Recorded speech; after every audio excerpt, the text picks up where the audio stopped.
బాలాయ నీలవపుషే నవకింకిణీక జాలాభిరామ జఘనాయ దిగంబరాయ శార్దూల దివ్య నఖభూషణ భూషితాయ నందాత్మజాయ నవనీతముషే నమస్తే. వేదేషు యజ్ఞేషు తపస్సు చైవ దానేషు యత్పుణ్యఫలం ప్రదిష్టం అత్యేతి తత్సర్వమిదం విదిత్వా యోగీ పరం స్థానముపైతి చాద్యం. ఈ అధ్యాయంలో చెప్పబడినటువంటి అక్షర పరబ్రహ్మతత్వాన్ని ఎవరైతే తెలుసుకుంటారో అటువంటి వ్యక్తి ఎలాంటి గొప్ప పుణ్యాన్ని పొందుతాడో, ఎటువంటి గొప్ప స్థాయిని అలంకరిస్తాడో ఇక్కడ చెప్పబడింది. వేదాధ్యయనం చేయటం వలన, యజ్ఞాలు చేయటం వలన, తపస్సులు చేయటం వలన, దానాలు చేయటం వలన జీవికి ఎలాంటి పుణ్యం లభిస్తుందో దానికంటే ఎక్కువ పుణ్యం పరబ్రహ్మతత్వాన్ని తెలుసుకోవడం వలన కలుగుతుంది.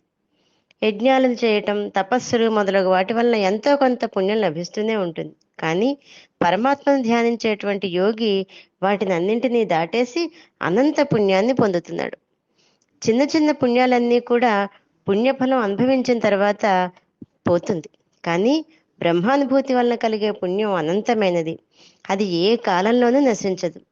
లోకంలో కొంతమంది చదువు రాకపోవటం వలన వేదాలను చదవలేకపోవచ్చు, ఆర్థికంగా బలంగా లేకపోవటం వలన కఠినమైన తపస్సులు చేయలేకపోవచ్చు, అంటే యజ్ఞయాగాది క్రతువులు చేయడానికి కావలసినటువంటి శక్తి, ఆర్థికమైనటువంటి శక్తి లేకపోవడం వల్ల యజ్ఞయాగాది క్రతువులు చేయలేకపోవచ్చు. అదేవిధంగా శరీరంలో శక్తి, ఆర్థిక బలము రెండూ లేకపోవటం వలన కఠినమైన తపస్సులు చేయలేకపోవచ్చు, బీదవారు అవటం వలన దానాలు చేయలేకపోవచ్చు. మరి అలాంటి వారికి పుణ్యప్రాప్తికి మార్గం ఏమిటి? వాళ్ళు మేమేమీ చేయలేకపోతున్నామే అని బాధపడవలసిందేనా అంటే ఎంత మాత్రమూ కాదుట. వాటినన్నింటినీ మించినటువంటి పుణ్యాన్ని సంపాదించగలిగే ఉపాయాన్ని భగవానుడు కరుణతో తెలియజేస్తున్నాడు. అదే పరమాత్మ ధ్యానం, బ్రహ్మ విజ్ఞానం. దానికి చదువులతో గాని, తపస్సులతో గాని, యజ్ఞాలతో గాని పనిలేదు. మనశ్శుద్ధి, హృదయ పవిత్రత, నిర్మల భక్తి ఉంటే చాలు. అవి ఉన్నవాళ్ళు ఆత్మజ్ఞాన ప్రాప్తి ద్వారా తక్కిన పుణ్యఫలాలన్నింటినీ దాటేస్తారు.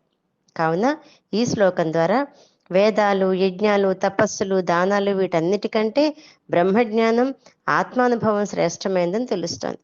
కానీ ప్రారంభ దశలో ఆ తపస్సు, దానాదులన్నింటినీ కూడా ఆశ్రయించి వాటిలో తృప్తి చెందక ఇంకా క్రమంగా చిత్తశుద్ధితో ఆత్మజ్ఞానాన్ని పొందాలంటే, ఒక స్థాయిని చేరాలి అంటే ముందుగా చేయవలసినటువంటి క్రియలు, వీటిని చేయడంలో తప్పు లేదు.